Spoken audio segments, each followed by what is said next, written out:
पुण्यातल्या drunk and drive प्रकरणी एक महत्त्वाची अपडेट आहे। यातल्या अल्पवयीन आरोपीला बालहक्क न्यायालयासमोर हजर करण्यात आलेल्या आहे। कोर्टात सुनावणीला सुरुवात झाली। आरोपीवर 185 कलमांतर्गत नवा गुन्हा दाखल करण्यात आलेला आहे। अल्पवयीन मुलाकडून वकील प्रशांत पाटील हजर आहेत। कोर्ट परिसरात पुणे पोलिसांचा मोठा बंदोबस्त ठेवण्यात आलेला आहे। आता आज जुवेनाईल कोर्टात आत्ता सुनावणी दरम्यान काय घडतंय याकडे सगळ्यांचंच लक्ष लागलेलं आहे। तर अपघातातल्या अल्पवयीन आरोपीला जुवेनाईल कोर्टात हजर करण्यात आलेला आहे। या आरोपीला संज्ञान समजूनच पुढची प्रोसेस करावी असं म्हणणं आहे पोलिसांचं। काल त्या संदर्भात गृहमंत्री फडणवीसांनी सुद्धा वक्तव्य केलेलं होतं।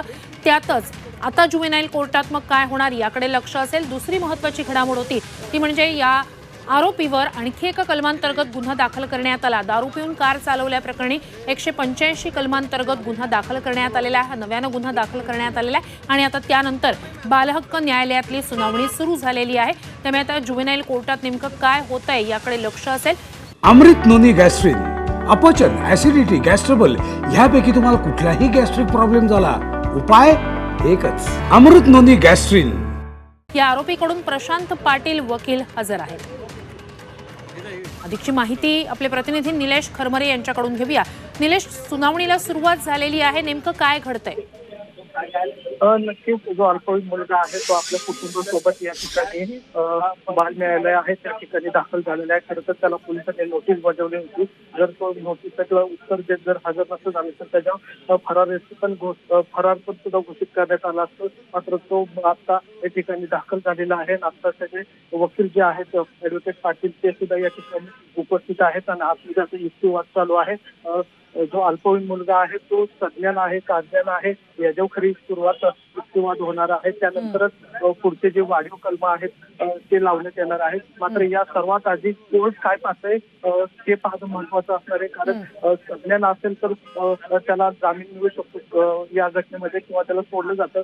जर याच्यामध्ये जर अज्ञान जर ठरला तर सोडलं जाईल आणि संज्ञान जर ठरला तर त्याच्यावर पुन्हा अटक होण्याची पण शक्यता आहे। आता हा निकाल यायला काही वेळ लागेल, मात्र आता या ठिकाणी सुनावणी सुरू आहे। नक्कीच निलेश, ही महत्त्वाची घडामोड म्हणावी लागेल। आत्ता कोर्टात नेमकं काय होतंय, कोर्ट काय म्हणणं मांडतंय याकडे लक्ष असणार आहे। पुण्यातल्या ड्रंक अँड ड्राईव्ह प्रकरणी आता जुवेनाईल कोर्टात आरोपीला हजर करण्यात आलेले आरोपी संज्ञान का तो अल्पवयीनच यानुसार आता पुढची सगळीच कारवाई होणार आहे। त्यामुळे जुवेनाईल कोर्ट काय म्हणतंय याकडे लक्ष असेल। या सगळ्यात एक महत्त्वाची घडामोड निलेश अशी सुद्धा आहे की आज आणखी एका नव्या कलमांतर्गत त्याच्यावर गुन्हा दाखल करण्यात आलेला आहे। त्यामुळे हा एक नवा कलम त्याच्यावर दाखल करण्यात आलेलं आणि आत्ता कोर्टात काय होतंय या सगळ्यानुसारच मग पुढची कारवाई जी काही असेल पोलिसांची ती अवलंबून असेल। जे कलम वाढवण्यात आलेलं आहे 185 जे कलम आहे दारू पिण्याचं ते कलम या ठिकाणी वाढवण्यात आलेलं आहे। त्या कलमांतर्गत पण या ठिकाणी कारवाई होऊ शकते। मात्र जर पोलिसांनी सुरुवातीला गुन्हा दाखल झाला त्यावेळी जो कलम दाखल केलं होतं मात्र त्या कलमांतर्गत त्याला जामीन झाला। त्यानंतर पुन्हा एकदा ते कलम वाढवण्यात आलेलं आहे आणि त्या अनुषंगाने आता त्याला पुन्हा बाल न्यायालयात हजर राहणं उपस्थित असणार आहे। त्या अनुषंगानेच आता सुनावणी सुरू आहे। काही वेळातच हा निकाल पुढे येईल की नक्की संज्ञान ठरवण्यात आलं आहे का। नक्कीच निलेश, ही अत्यंत महत्त्वाची घडामोड असणार आहे। जुवेनाईल कोर्ट काय म्हणतंय, काय या सगळ्यावर आपलं मत देतंय किंवा निकाल सुनावतंय यावरच या संपूर्ण प्रकरणाचे पुढची कारवाई ही अवलंबून असणार आहे। कारण जर हा आरोपी अल्पवयीन म्हणूनच कोर्टानं म्हटलं तर मग पुढची कारवाई नेमकी पोलिसांची कशा स्वरूपाची असू शकते।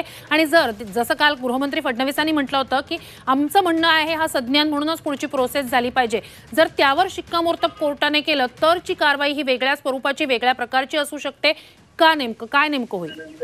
नक्कीच जर त्याच्यामध्ये तो मुलगा अल्पवयीन मुलगा जो आहे तो संज्ञान जर ठरला तर त्याला अटक 100% होणार। मात्र जर तो संज्ञान नाही ठरला तर त्याला पुन्हा एकदा जामीन मिळू शकतो। कारण त्याचं वय जे आहे ते 17 वर्षाचं आहे। मात्र जो कायदा आहे जे गृहमंत्र्यांनी काल जे स्टेटमेंट केलं होतं की दिल्लीचे निर्भया प्रकरणानंतर कायद्यामध्ये थोडासा बदल केलेला आहे।